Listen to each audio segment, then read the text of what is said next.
All right, let's dive right into a masterclass on effective communication. We have spent months pulling together insights from absolute experts in leadership, neuroscience, and public speaking. And we've boiled it all down into this powerful guide, all designed to help you connect and lead way more effectively. So let's be honest. We all have one, right? That moment we absolutely dread. Maybe it's tripping on stage, completely blinking on your words, or having all your tech just fail spectacularly. But you know what? It might actually help to know that even the most seasoned pros, they have their own horror stories. And yes, that really happened. To Matt Abrahams, who is now a world-renowned communication lecturer at Stanford. Can you even imagine? During that high school competition, a quick-thinking teacher literally tossed him a fluorescent pink sweater. He just wrapped it around his waist and then went on to win first place. I mean, that story just proves it, right? Disasters are going to happen, but a really well-crafted message can overcome pretty much anything. So how do you build one? Well, it all starts with understanding the very basics of how our brains are actually wired to listen. So neuroscience shows us this really cool thing called the serial position effect. It sounds complicated, but it's actually super simple and incredibly powerful. What you say first and what you say last is what sticks. The beginning, that's your prime real estate for making an impact. And the end, that's your final best chance to be remembered. So to really take advantage of that primacy effect, you can use this simple three-step method. Instead of wasting those crucial first moments on, boring housekeeping stuff, you immediately capture attention and land your main idea. It's as simple as hello, opening, and point. HOP. Of course, before you can even craft the message, you actually have to, start. And if you find yourself putting it off, just remember this.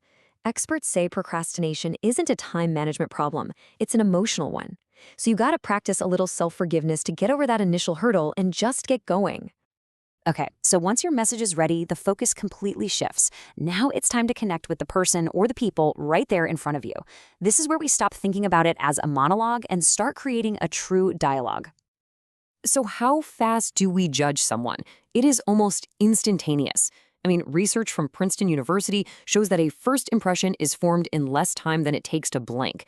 We are hardwired for these snap judgments, and simply knowing that is the first step to managing them. And this just shows you how subtle our nonverbal cues can be. A big, broad smile can make you seem warmer for sure, but a slight, more modest smile is often seen as more competent.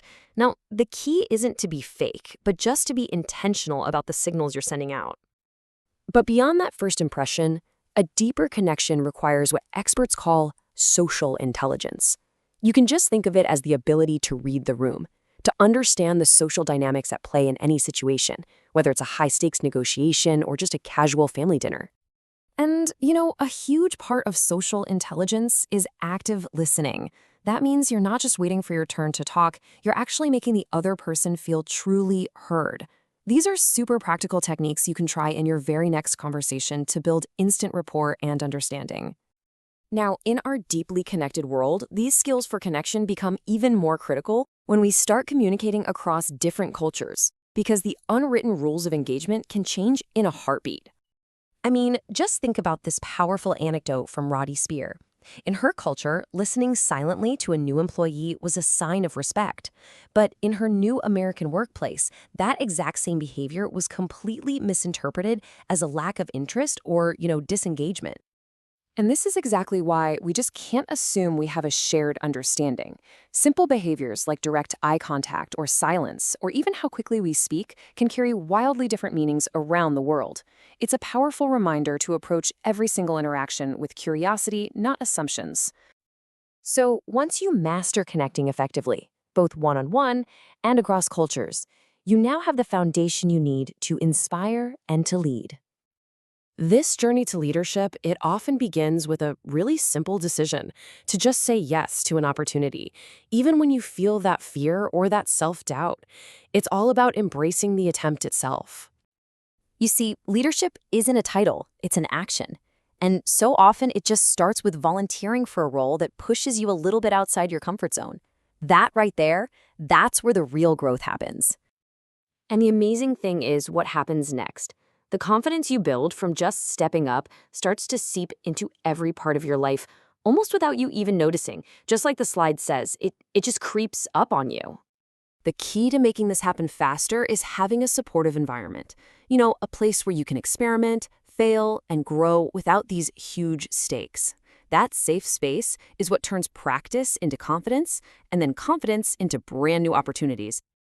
And this brings us to the final stage of the journey, taking all of these skills and using your voice not just for your own growth, but to lift up and empower an entire community.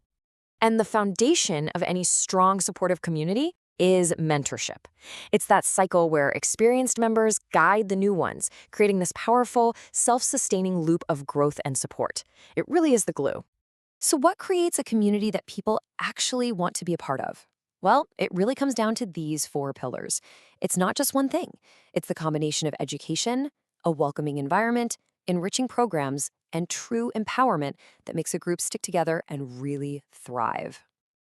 And ultimately, that's what this is all about. Effective communication isn't just about transferring data from one brain to another. It's about creating connection, just like sharing a meal. It's about building a bond that really lasts. So we've gone from overcoming your absolute worst speaking fears to crafting a message, connecting with others, and even leading a community. The journey is truly transformative, and the tools are right here. The only question left is, what are you going to do with it?